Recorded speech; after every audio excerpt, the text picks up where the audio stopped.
بسم الله الرحمن الرحيم.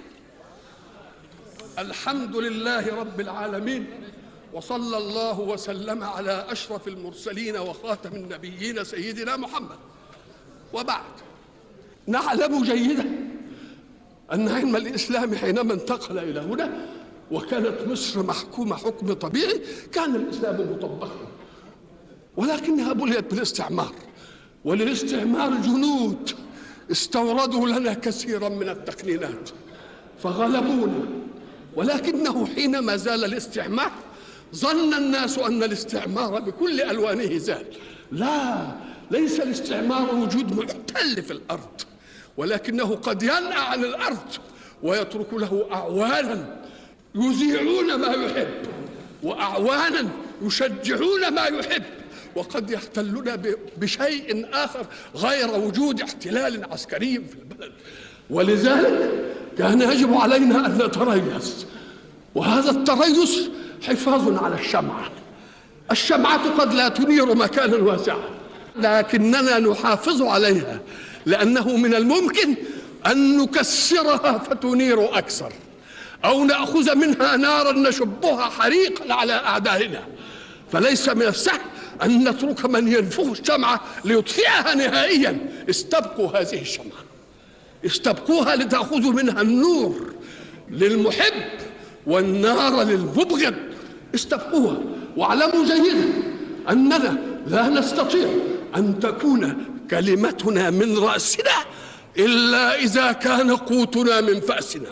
لاحظوا جيدا كيف نأكل، من أين نطعم.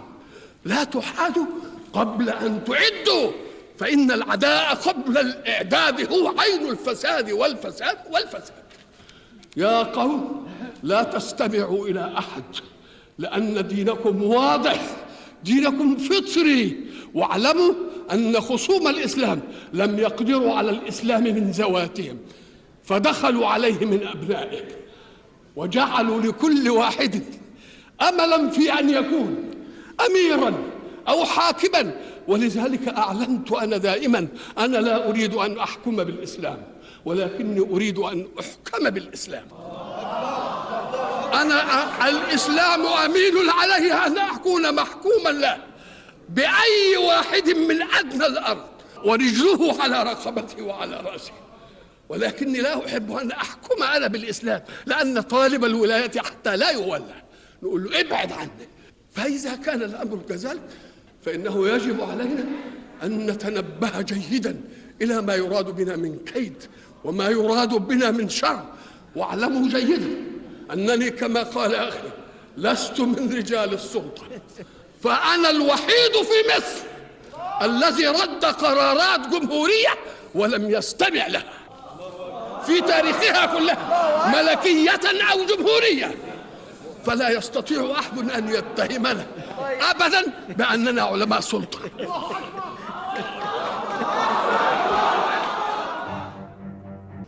تلك هي المراحل. فأروني في مصر الكنانة، مصر الذي قال عنها رسول الله صلى الله عليه وسلم أهلها في رباط إلى يوم القيامة. من يقول عن مصر أنها أمة كافرة؟ إذن فمن المسلمون؟ من المؤمنون؟ مصر التي صدرت علم الإسلام إلى الدنيا كلها، صدرته حتى إلى البلد الذي نزل فيه الإسلام. هي التي صدرت لعلماء الدنيا كلها علم الإسلام. أنا أقول عنها ذلك هو تحقيق العلم في أزهرها الشريف. وأما دفاع عن الإسلام فانظروا إلى التاريخ. من الذي رد همجية التتار عنه؟ إنها مصر. من الذي رد هجوم الصليبيين على الإسلام وعلى المسلمين؟ إنها مصر. وستظل مصر دائما رغم أنف كل حاقد أو حاسد أو مستغل أو مستغل أو مدفوع من خصوم الإسلام هنا أو خارج هنا. إنها مصر ستظل دائما